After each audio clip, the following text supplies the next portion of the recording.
بسم الله الرحمن الرحيم. الحمد لله الذي فرض على الآباء والأمهات تربية البنين والبنات، وجعل البنين والبنات والأحفاد والزوجات والإخوة صقار والأخوات أمانة في يد القائمين عليهم من جملة الأمانات يسألون عنهم يوم الدين. عباد الله، ما رزق المال والولد فقد رزق خيرا كثيرا، ومن شكر الله على نعمته جاده منها، وكان الله شاكرا عليما. ومن شرف نعمة الله في معصيته سلبها عنه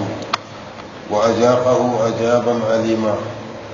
وما كان الله ليغير نعمة أنعمها على قوم حتى يغيروا ما بأنفسهم، وكان الله عزيزا حكيما. يهب لمن يشاء إناثا ويهب لمن يشاء الذكور أو يزوجهم ذكرانا وإناثا ويجعل من يشاء عقيما. ومن أدب أولاده وأحسن تربيتهم كان شاكرا لأنعم الله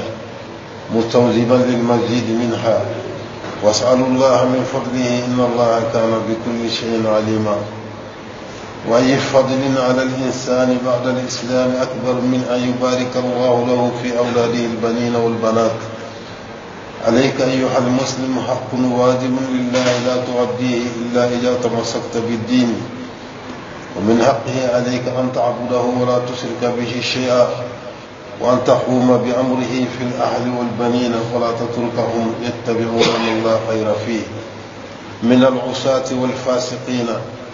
ولا يجوز لك أن تتركهم حملا أو تضع لهم الحبل على القارب ويقودهم إبليس وتقودهم الشياطين. ومن حقهم عليك أن تعلمهم وتطعمهم من الحلال الذي ورثته أو وصل إليك بكد اليمين ورق الجبين، ولا تعلمه ظاهرا من الحياة الدنيا وتتركهم بأمر الدين جاهلين، وفي الواجب مقصرين، وبالحرام متساهلين، وفي قوة الفساد ساقطين. فإنما هم رعيتك وأنت راعيهم المسؤول عنهم، كما في الحديث الشريف عن الصادق الأمين. والله تعالى يقول لسيدنا إبراهيم عليه السلام: إني جاعلك للناس إماما، قال ومن ذريتي؟ قال لا ينال أحدي الظالمين. بعض الناس لا يهمه من بنيه إلا أن يكونوا موظفين أو تجارا أو محترفين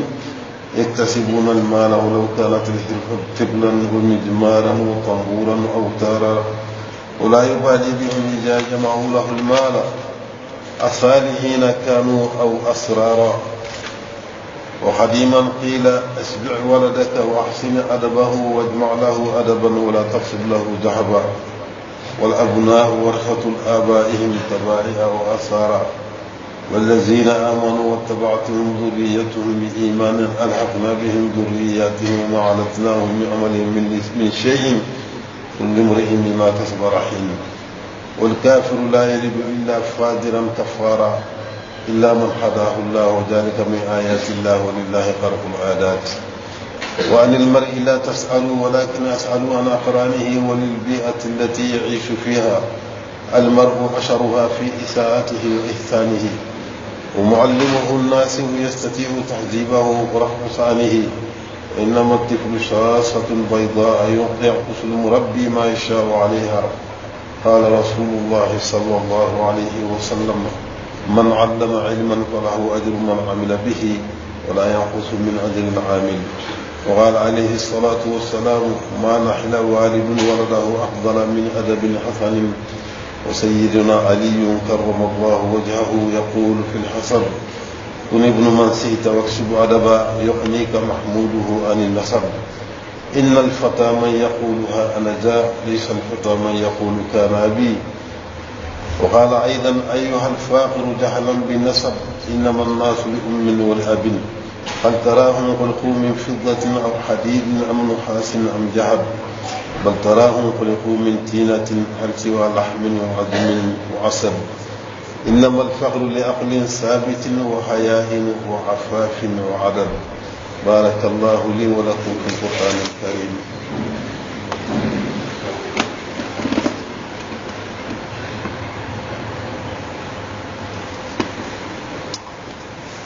بسم الله الرحمن الرحيم kutubun be kumala mogo ñante wuludiŋolu i ñanta a kulula ñamen na a jigo men duŋa to na sike mogo be toki tonto be ala taala yen men ŋayin farlaya wulu baxolu ma anin naalu faalu nin naalu ma ko xa diŋolu lamegen xe kulu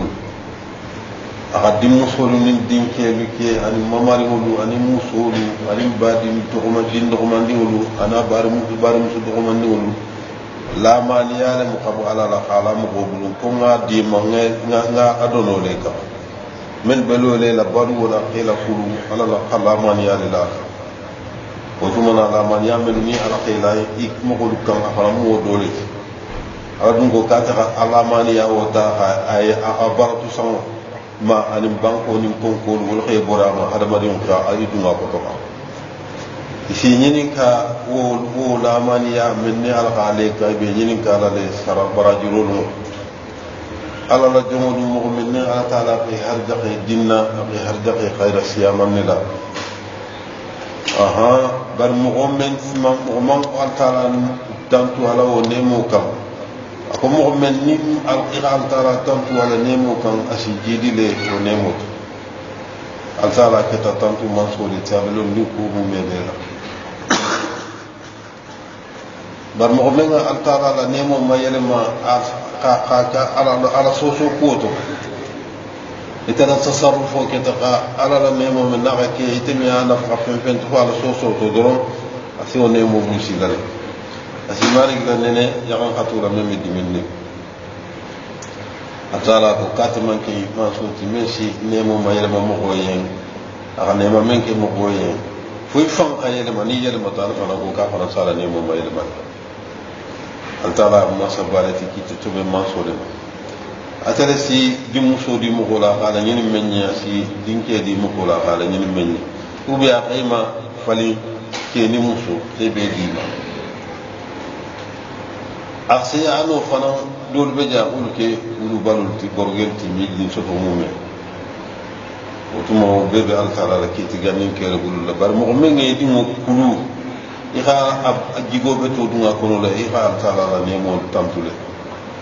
otuma na ni ko kede altala nyanta ala o nemo satu jidi yenne altu asi altala tara ala fonin sireya datu abelondi ko mu bela disamante yante kerin hadama di mo muslime akola ke muslimoti men ga siya nyinti antala ka dingulu di ma xeke baraka mo gonti xeke jigo be tulti idin ke ni di musu ite nyine be me te muslimo hakkole be me men be wajabil ala yen idum me o di foni xe tintin ala la dino la ala la hakko mu yinti I folo ite fama xal sala batu ikana fula ko alama iha ala ya mar ko lu xalo wulula idun ke la kuto dimusunin dinke ikane tuje xalu mo golno ma khairante mo men la kuto kabira ala soso plan to an mo kun ni manda gay e tuje 15 wutu be e kan da julo fayda ba fefe kan tagarin o mo ibuli sabe shabala tagarin setano lu be shabala tagarin kano yimidul haqqoti ma tigela londi ala tere do murundi halalo la xamen keta ou bien cité may bul fulo la bataka ani fonda la taro fa halalo ni xela baluwa e kanela lon duna doron na duna ni mun nya doron na otumana dino ko re be jahiliyar wala ma fe fallo be fente tema ka bulla baro bule ko to siguro sto nya men doron bari altala enen ma fe salini me ko salo sketeni me ko silama kala nya ma jigo ko tembule ko fo duna ni ngoto ni ko ke retu wajibo men na be albe wajibo ni me retu je be da sari wote me wonke oto mana haram ko li be fa na soniyari wote si tara be haram ko ke nya ko to be jibe der me fa foto oto ma tinyaro din ko li be jolon kan won kono la otuma na itebelari inya bayla mi fa otuma na hajunu bi bataje ka tu bi tele bela kantala ile maram golel mu itele be kanta kan idum be nyinin kala le fanan ila kuwala kuma be kila al hadithu to nyamen kullu qura'in wa kullu ra'in mas'ulun an ra'iyatihi altara النبي الله إبراهيم تومنا ألترى قيم فاي أكو إبراهيم إني جائلك للناس إماما أكو إبراهيم ينتبه كلام غوري نياتون كولت إبراهيم أكو قال ومن ذريتي أكو عندي الفنان كم غوري نياتون كولت قال أكو لا ينال أحد الظالمين tonogin tungulu na wala hido ka ko ke nyaton ko te halla ke te dingoti na man lo tela silo kam ko keroti mo godol dumbe je fen de la hammoti idingulu la ko to fera ke fonctionnaire baluti ou bien du la baluti ou bien la baru bur la baru no meccio lu no isina fu wala dum no menna hande o bulla baro ke tantango sileti ora gosi tamburu gosi julu gosi anta hajurun ni mayma khafu khalalun ala la kula wala la dina la kula hajun to ikata mo bete tibang lu be kita mo jaxu tibang ila hajun to bayri ken tina fu lola do abanta aduka ga kabirin ganni gayna fo ke di wala fa bari khada jigo fanam beto ma di wabu khada jigo beto kala khada jigo kafwaye nyogoma ikanan sanu juruma ye nyoka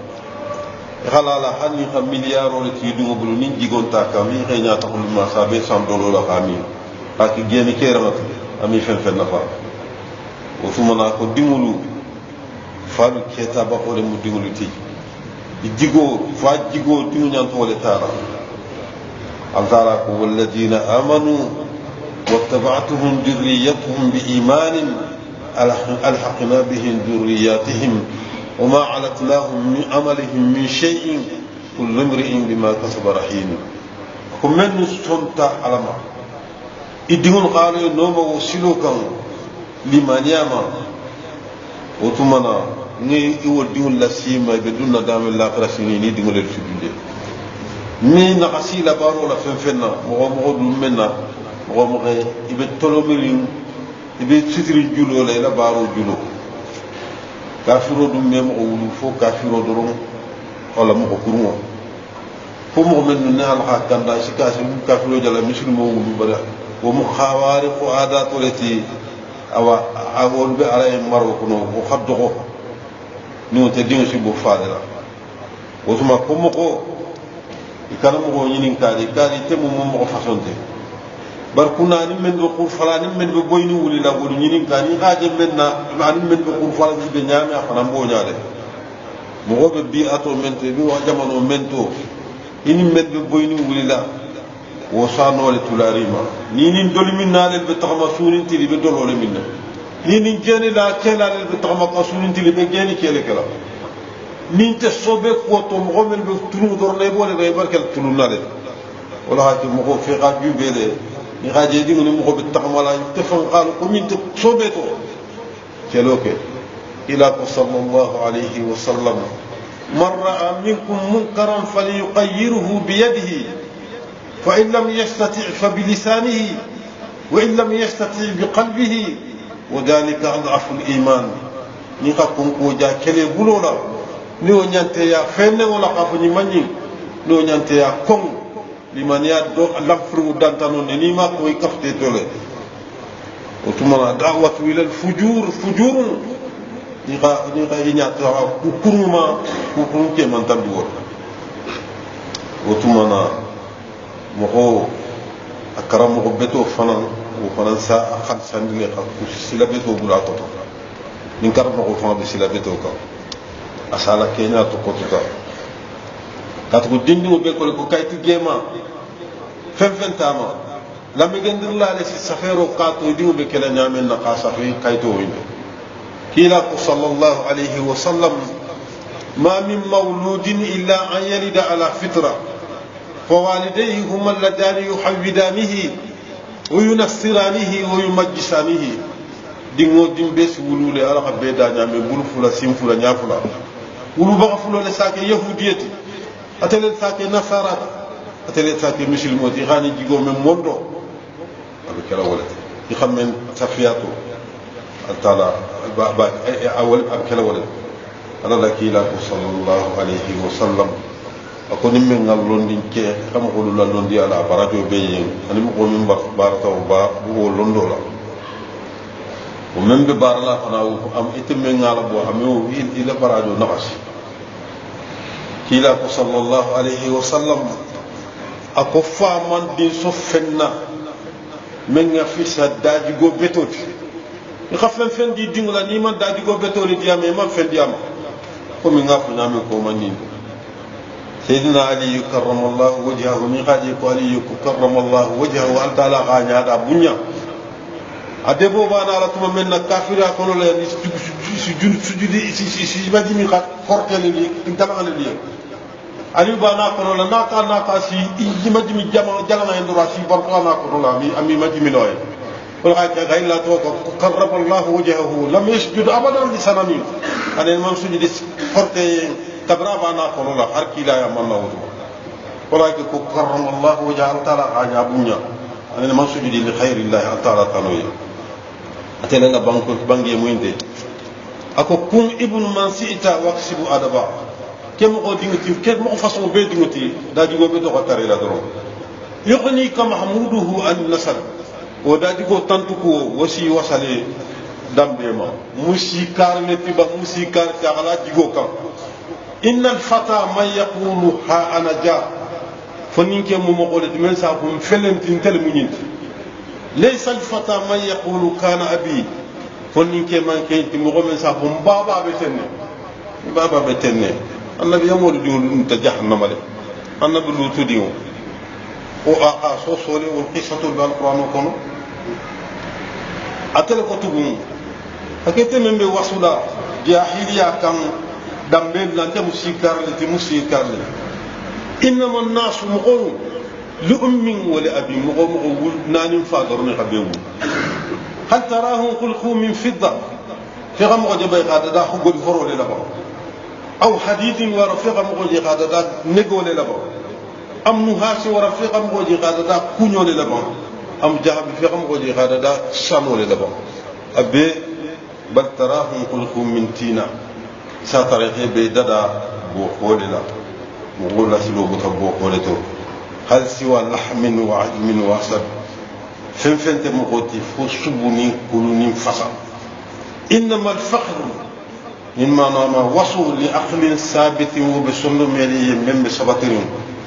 وحياء عن الملو وعفاف عن فانتمتو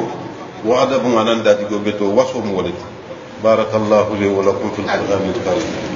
اللهم أرنا الحق حقا وارزقنا اتباعه وأرنا الباطل باطلا وارزقنا اجتنابه اللهم اهدنا الصراط المستقيم صراط الذين أنعمت عليهم من النبيين والصديقين والشهداء والصالحين وجنبنا صراط المغضوب عليهم والضالين اللهم اصلح عاقبتنا في الأمور كلها